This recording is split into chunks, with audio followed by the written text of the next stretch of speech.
Media is the most important tool for the force of evil to acquire legitimate power and control the force of good. Today's media is no longer defending the so-called social justice.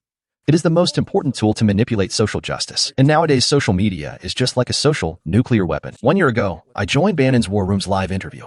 I was the first to tell the West. A few years ago, as the CCP first established its National Security Commission in the post-Jung era, they already saw social media as the primary weapon in their war against the West, far more important than nuclear weapon. This was the reason behind Confucius Institutes. Does anyone know who was the founder of Confucius Institutes? It was the director of Beijing Board of Education, Bo, Director Gong. Bo Director has a lot of power. He introduced me to a whole bunch of CCDI and Central Committee member. Bo Director really has a lot of power. Confucius Institute was founded by him. It was co-founded by Beijing Board of Education, the CCP's National Security Commission, United Front, and the Intelligence Bureau of Joint Staff Department.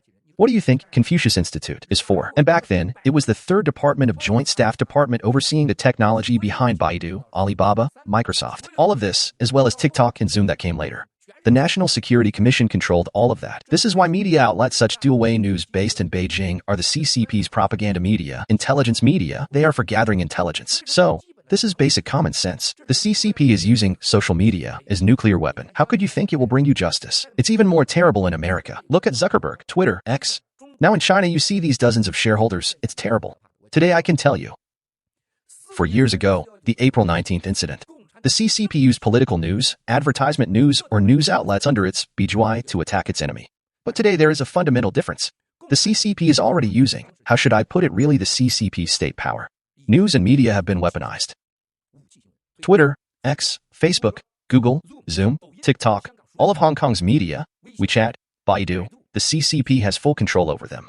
If you want to see how dangerous the CCP is, look no further than media. In these 4 short years, the CCP has obtained legitimate control over the world's media with money. In other words, the swamp of the world, a mostly Jewish financial and media force controlled the world and America. Now there is another force, that is the Chinese Communist Party. But we have become strong. Today we have GTV, G News, G Fashion, G Club, G Coin, G Dollar. We have Bannon's War Room. Now the War Room is half dead, beaten by CCP. Only GTV and G News left. You have to see the growth of the Chinese Communist Party in the past 4 years. It is 100 or even 1,000 times faster than us. But the great thing is, there is a beacon in the darkness of the world that is our GTV, G News, and Whistleblowers movement.